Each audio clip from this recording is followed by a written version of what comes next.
may be the greatest catch I've ever seen in my life.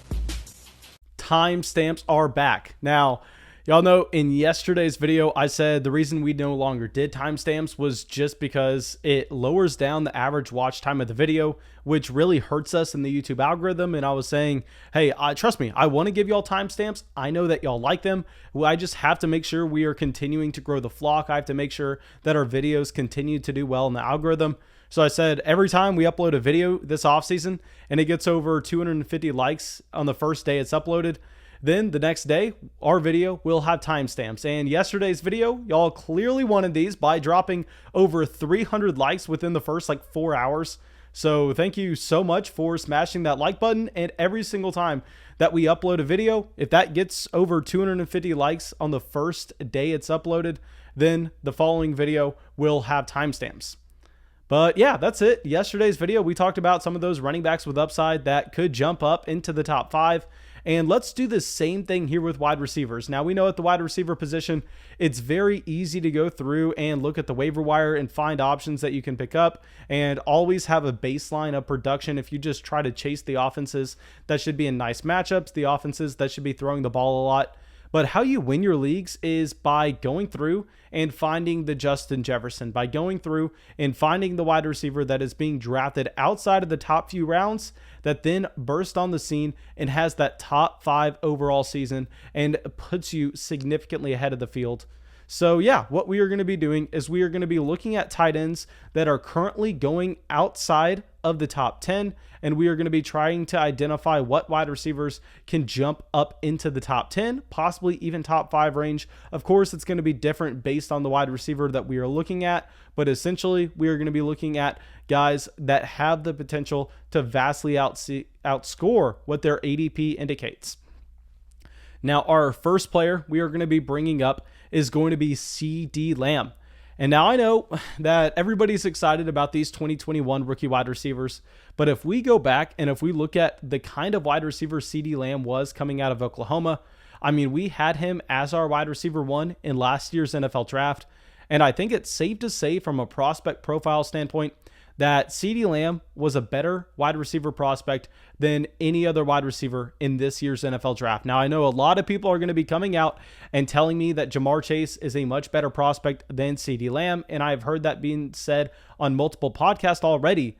Simply, I just disagree with that. I think if you look at what CeeDee Lamb did at Oklahoma and what he did in the very beginning of his rookie season, I mean, CeeDee Lamb looks like he is one of the most talented wide receivers in the entire NFL. And now, obviously, talent can only take you so far in fantasy, as you need your situation to also be great. And luckily for CeeDee Lamb, he is playing in a great situation. Now, y'all know I am a massive fan of Amari Cooper. Y'all know that Amari Cooper is a wide receiver that we are targeting every single offseason. But we can sit here and we can look at the Dallas Cowboys offense and go, okay, so they have Amari, they have CeeDee Lamb, and they have Michael Gallup. But there are a few things to point out. We can point out the fact that CeeDee Lamb does have the potential to come in and immediately jump up to the wide receiver 1 role for the Dallas Cowboys going into year 2. I mean, he has that type of talent. This is coming from someone who is an Amari Cooper fanboy. I mean, we have the Cooper jersey on the wall behind us, but we can sit here and we can go, hey, CeeDee Lamb has that kind of talent. And more importantly, he is playing in an offense that is going to be airing the ball out a ridiculous amount. And that is what you're looking for with these wide receivers that you want them to jump up into the top 5. You're looking for the guys that should be playing in high volume offenses that also have the talent. So where that volume meets efficiency brought on by the talent, that is where you get the elite finish. And if we go through, if we look at what CeeDee Lamb was last year, he was a mid wide receiver 3. He finished as the wide receiver 31 in points per game. But if you break it down to games that he played with Dak Prescott and games that he played without Dak Prescott, I mean, it's a night and day difference. He was the wide receiver 16 in points per game in weeks 1 through 5. So keep in mind, the very beginning of his NFL career. I mean, he's only 21 years old, and he's a mid wide receiver 2 already with Dak Prescott at quarterback for the Dallas Cowboys. Now, Dak Prescott goes out for the year, and obviously this entire offense drops down with Andy Dalton under center. So then he finishes as the wide receiver 1 because that second stretch, he was the wide receiver 42 in points per game. But if Dak Prescott comes back and you have this condensed target tree between Amari Cooper, CeeDee Lamb, and Michael Gallup, because really nobody else on this offense is going to be getting heavy usage, then you can see CeeDee Lamb easily crushing his ADP currently as the wide receiver 18 off the board. So he's being drafted as a mid wide receiver 2. I think that CeeDee Lamb could easily jump up to be a top 5 wide receiver in fantasy in 2021. All he needs is Dak Prescott to stay healthy the entire season, to beat out Amari Cooper for the wide receiver 1A role. But even if you see Amari Cooper and CeeDee Lamb split that role where one of them's the wide receiver 1A, the other one's the wide receiver 1B, I think that this Dallas Cowboys team could be very similar to what you had in 2019 with the Tampa Bay Buccaneers, with Jameis Winston at quarterback and Mike Evans and Chris Godwin both posting ridiculous seasons at the wide receiver position. So yeah, this Dallas Cowboys offense is one that I want to be investing into. And I think CeeDee Lamb has the potential to jump up to just being a straight up elite asset in fantasy football. So now let's go over to a wide receiver that is every single year undervalued. Every single year, he beats his ADP. This is Robert Woods. And with Robert Woods, he is currently being drafted as the 16th wide receiver off the board in redraft leagues for 2021. Where I don't really expect this because, if you look at the recent history with Robert Woods, in 2020, he finished as the wide receiver 15 in points per game. In 2019, he was right there as well. So you're looking at a player that has been consistently a high-end wide receiver too, right? He has been that pretty much every single season over the past 3 years. And you go, okay, what happens when you give a wide receiver who is a consistently high wide receiver 2 a massive quarterback upgrade?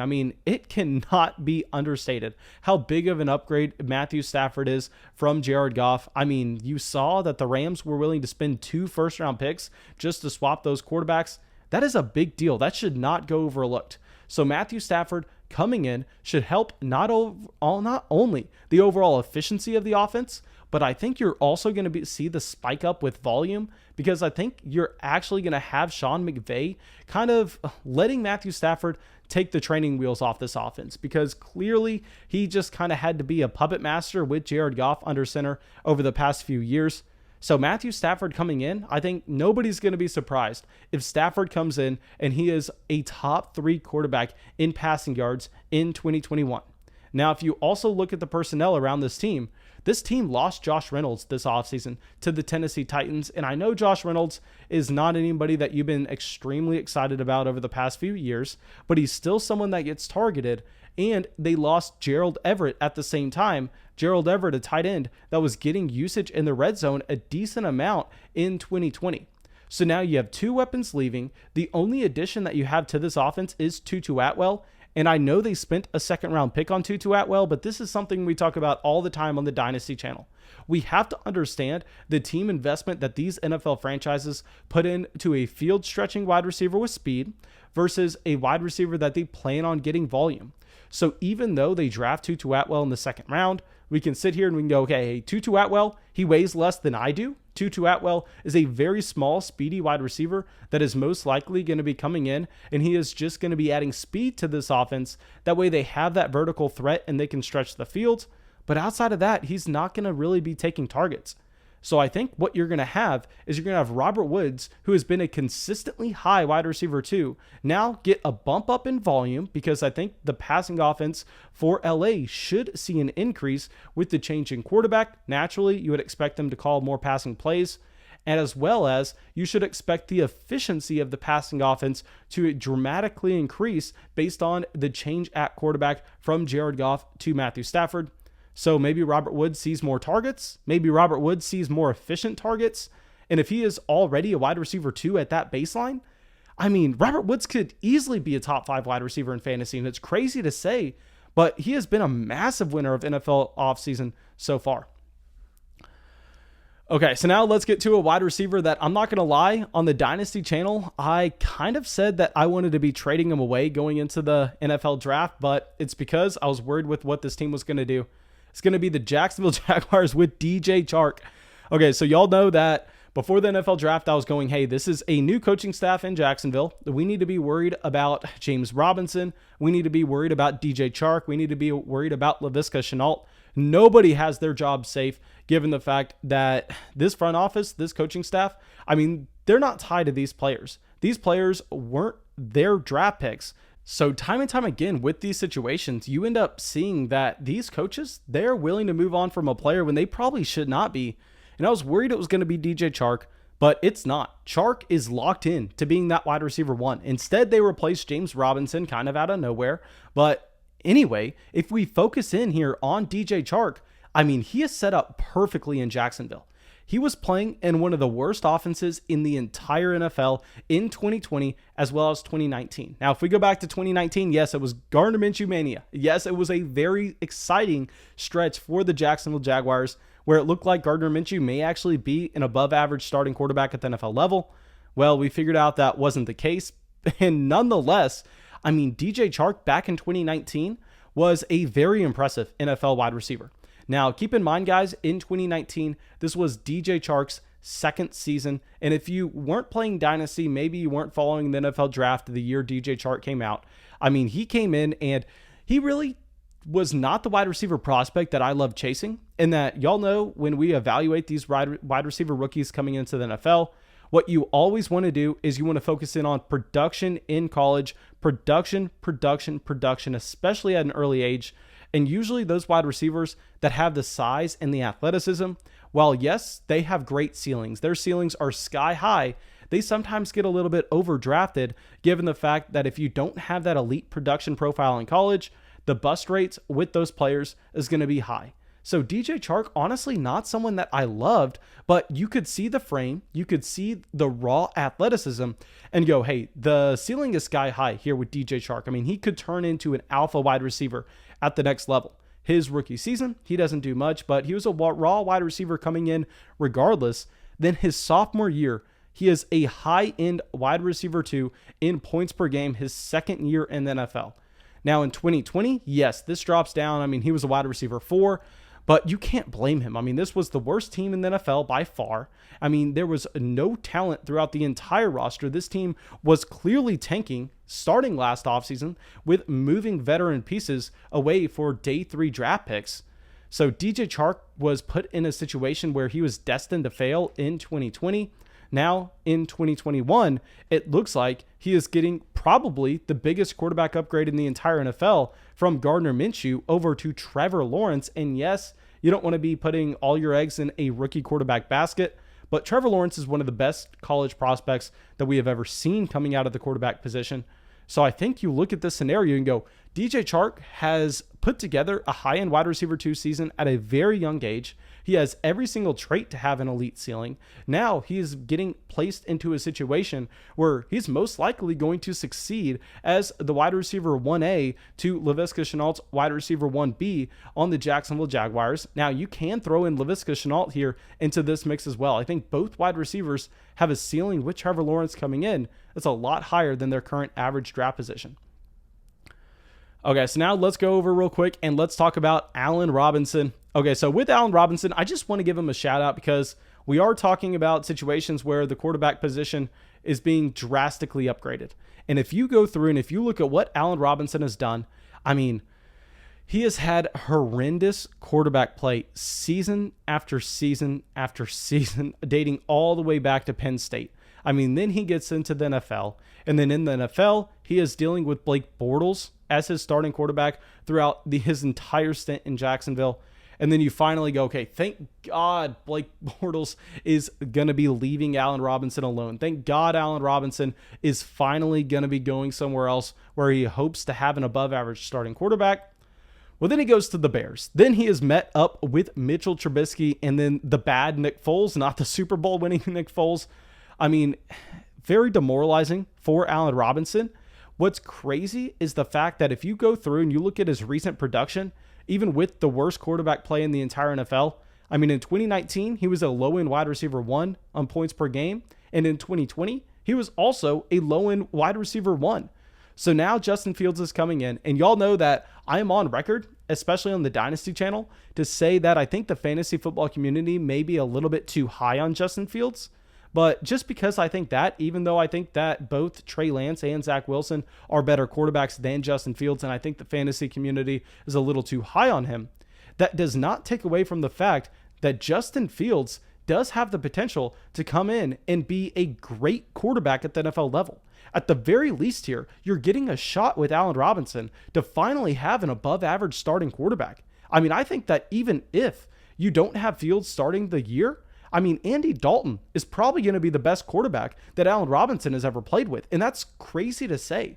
But now you're looking at Allen Robinson, and he's kind of like Robert Woods here, where he's a wide receiver that's consistently putting up low-end wide receiver 2 production. Low-end wide receiver 1 production, high-end wide receiver 2. And now we don't exactly know what the quarterback upgrade's going to be, but at the very minimum, it can't get worse. It can only get better for Allen Robinson. So because of that, I mean, is anybody going to be surprised if, just say, Justin Fields has an above-average rookie season? He looks like a, just say, top 15 quarterback in the NFL, and then all of a sudden, Allen Robinson on a team that really doesn't have a significant wide receiver 2 is, just say, the wide receiver 1 overall. And I know that's crazy to say. I know it's crazy to say that Allen Robinson could be just this year's Devontae Adams, but say Justin Fields comes in and say he puts up a Deshaun Watson type rookie year. Where's that production going to go? Because you have Darnell Mooney as the wide receiver 2 on this team, and despite whatever Chicago Bears fans may tell themselves, Darnell Mooney is not an above average wide receiver 2 in the NFL. That's simply not true in the slightest. So Allen Robinson, that traditional X wide receiver, could see a 30% team target share for the Chicago Bears. The Chicago Bears and their defense isn't nearly as good as it once was. So I think that Allen Robinson could eventually have that ceiling to be the wide receiver 1 overall. And I know it's crazy to say, but it's possible. I mean, nobody's going to be surprised if that happens. Okay, so now let's go over to Ja'Marr Chase. And I have to talk about Ja'Marr Chase here because it looks like a lot of people are sad about him going to Cincinnati, where I'm looking at the Cincinnati Bengals and I'm going, hey, this was one of the best situations for Ja'Marr Chase. Not only, I mean, is he reuniting with his old college quarterback in Joe Burrow? Because obviously that is something you can get excited about. And given the fact that Joe Burrow, just say if he's forced to throw a 50-50 ball to either just say T. Higgins or Ja'Marr Chase, he's probably going to be going Ja'Marr Chase's direction. But more importantly, you're looking at Cincinnati as a team that is just going to consistently be airing the ball out. I mean, if you look at what this team did when Joe Burrow was playing quarterback before he got hurt, Joe Burrow played 10 games and he had over 400 pass attempts. Joe Burrow, his rookie season, was dropping back to pass over 40 times a game. So even if T. Higgins projects to be the wide receiver 1 for 2021 on the Cincinnati Bengals, Ja'Marr Chase can still easily come in, and you could see a very similar situation to what we were talking about earlier with that Tampa Bay Buccaneers team from 2019. I mean, you could see Ja'Marr Chase turn into the Chris Godwin on that team, and you could have T. Higgins as the Mike Evans, and just Joe Burrow nonstop dropping back, throwing it far downfield to Ja'Marr Chase. You already saw that Ja'Marr Chase outproduced Justin Jefferson at LSU when Ja'Marr Chase was a younger wide receiver.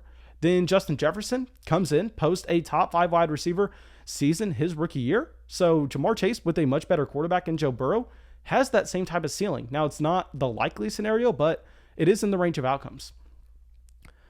Now, our last wide receiver we are going to be talking about, I know a lot of people are going to get mad. I know a lot of people are not going to like to hear it, but we have to address the fact that Odell Beckham Jr. can easily smash his ADP.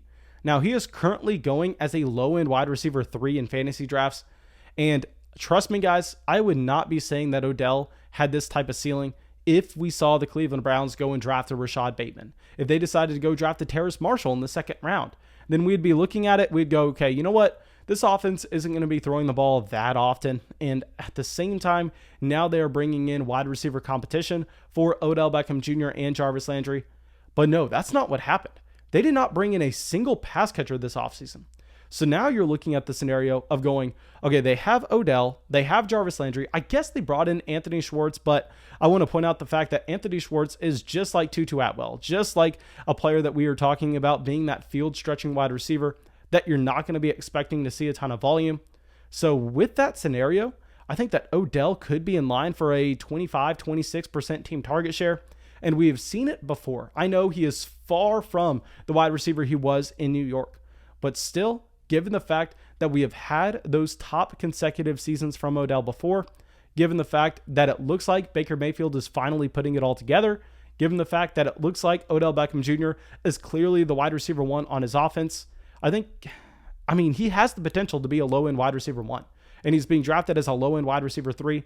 So he has to be a wide receiver with upside. I don't see how anybody's going to argue against that. Now, thank you guys. I really hope y'all enjoyed this video. I really hope y'all got something from it. Of course, go down there, drop a like, leave a comment, subscribe to the channel. It helps us out a ton, and I'll see y'all with the video tomorrow. I want to give a big thank you for everyone supporting the show in Benjamin, Bill, Jason, Matthew, Hutton, Sean, Freddie's Berto, Andy, Frederick, and Chris.